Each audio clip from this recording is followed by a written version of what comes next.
Good evening and thanks for joining us. I'm Anna Botari.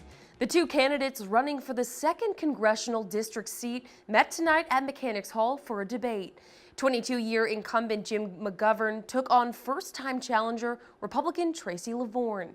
The candidates went back and forth on a variety of issues in the district.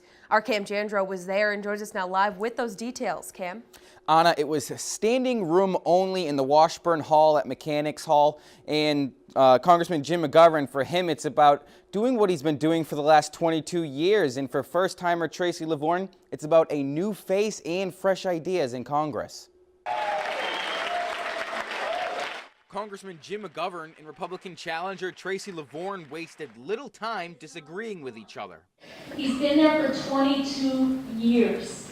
All these issues, he's never addressed them.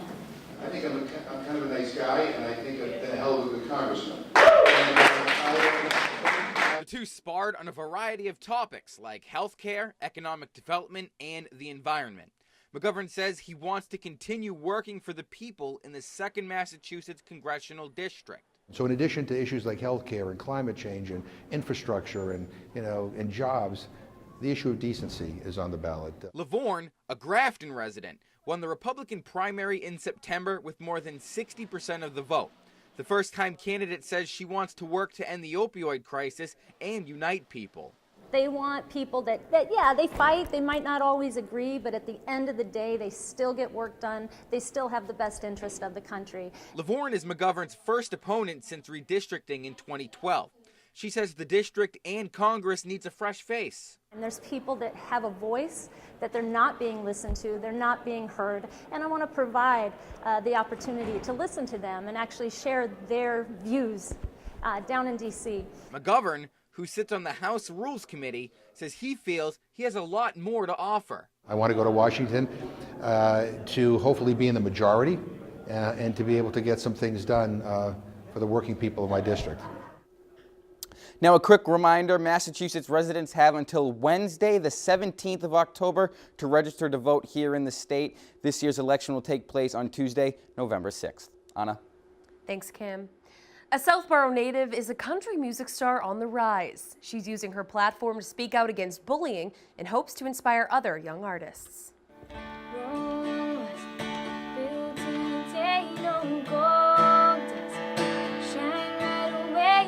Jessie Chris knew from a young age she wanted to be a country music artist. My mom always played these musical TV shows and movies on TV, so I didn't know there were other jobs. So when I was a baby, I just assumed I would grow up someday and do music. And her dream has become a reality. The Southborough native has played at the CMA Fest multiple times, toured in California, Tennessee, and Georgia, to name a few.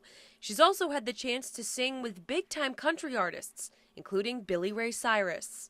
She says the road to success hasn't been an easy one, though. She says she dealt with bullying in high school. I struggled in school socially. I was bullied a lot for loving country music at such a young age. And at the time, it was before country music was really cool here. Now it's super cool, and all the people who bullied me for it go to every country concert. She wrote a book titled Dreams, based on her experiences. So I wrote this children's book to hopefully help other kids who are going through it, but also inspire young kids to be nice to each other, because I feel like we should just live by the golden rule of treating others the way we want to be treated. Chris is currently on a 100-stop anti-bullying tour, as well as a radio tour and book tour. She says there are a lot of exciting things coming up, but still has many dreams to accomplish as well. What would be your dream tour? Who would you want to go on tour with? Easy, Keith Urban. That dream may not be too far off. She's toured with huge artists such as Luke Bryan and Chris Young, and says there's currently a collaboration in the works with an unnamed celebrity. As for Chris's anti-bullying tour, she says it'll make its way back to Massachusetts in November. She'll be at Kingston High School on November 13th. Well, switching gears now, a local man killed while on his honeymoon in Costa Rica is being remembered as a master craftsman and noble friend. Josh Byrne of Hudson was swept away by flashing flooding in the Central American country Friday. He and his wife Bianca were on their honeymoon. Crews found Josh's body Saturday. He worked at SGJC Custom Drum in Southbridge for 15 years. Friends started a GoFundMe account, raising over $18,000. They say the money is needed to help bring Josh's remains back home. Unrecognizable at this point, the demolition continues at the former Notre Dame church in Worcester. It's been about a month since significant work began at the site. For years, people have tried to save the former Notre Dame des Canadiens church from destruction. But this afternoon, only the frame of the church remained. The structure has been in downtown since 1929, and the Save Notre Dame Alliance worked tirelessly to save it. It's been an issue since the beginning of the school year, and a group of parents and students are concerned it may not be resolved. Some students riding to Worcester's Burncoat High School have been forced to sit on the floor or a friend's lap because of overcrowded buses. Our Brittany Schaefer has the latest. Suzanne Vantry's daughter doesn't want to take the bus to and from Burncoat High School. My daughter was coming home from school and she kept telling me that, Mom, I'm not really comfortable being on the bus. I either have to sit practically on somebody's lap or I'm on the floor. Vantry made calls to the school, bus company Durham School Services, and Mayor Joseph Petty. She says while the mayor and school have been helpful, nothing has gotten better, and Vantry now picks her daughter up from school. It's only going to take an extra bus at each school to fix this problem. It's an easy fix. It should have been fixed after the first week of school when they realized how many kids are taking the bus. Longtime school committee member John Monfredo says the overcrowded buses have been a popular topic at committee meetings, and they have met with the school administration. Administration has looked into it. They're going to make some changes for next year. But in the meantime, they had just about everything solved except for the Burncoat middle school and high school busing situation. So they're looking into that, finding out why those buses are overcrowded and what they can do about it. Durham School Services operates 84 large and 51 small buses in the city. In a statement, they say safety is our #1 priority. Durham School Services drivers are not allowed to move a bus unless each student has a seat. Monfredo says the issue has gone on for too long, but a solution is near. If anything I could do today would be to assure our parents out there that administration has this as a top priority, and then making sure that within at least by the end of this week, it should be resolved. Brittany Schaefer, Worcester News Tonight. The city creates all of the routes and student assignments to buses. Durham says the two have been long-term partners and are happy to support any changes. Sears Holding, the parent company of Sears and Kmart, is filing for Chapter 11 bankruptcy. It marks the collapse of a company who dominated the retail industry for much of the 20th century. Sears has reached a deal with its creditors to keep most of its operations running for now, but it will close 142 money-losing stores by the end of the year, with liquidation sales expected to begin soon. The company has about 700 Sears and Kmart stores and roughly 70,000 employees. There are Sears locations in Auburn and an outlet store in Shrewsbury. Neither were included on the list of closures. Now to some exciting news. The Mega Millions jackpot continues to grow ahead of tomorrow night's drawing. No one matched all 6 numbers in Friday's drawing, and the jackpot has now grown to, here it is, $654 million. That's the second largest prize in the game's history.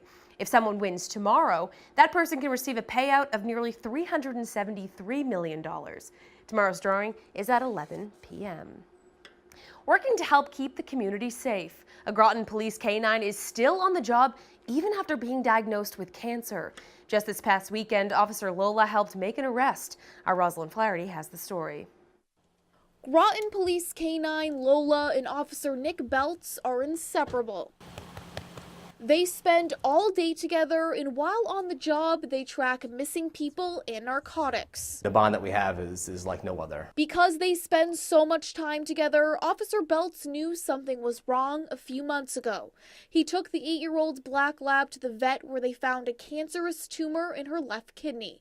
She was diagnosed with a rare type of lymphoma. It was a mess. It's a lot to take in because, you know, some people may see her as just a dog, but for me, we're partners. Lola had her left kidney removed and they determined the cancer was contained, but she is undergoing chemotherapy for the next 15 weeks. She's in uncharted waters right now, and she's doing fantastic. The chemo isn't slowing Lola down. She is back to a regular work schedule.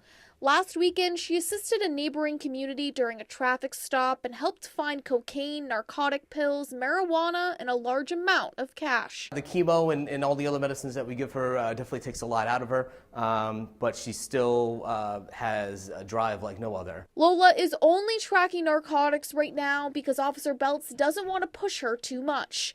He says they were in the process of looking for a new dog to take over for Lola so she can have a well-deserved retirement. It's time for her to rest and relax at home and have treats and whatever else she wants.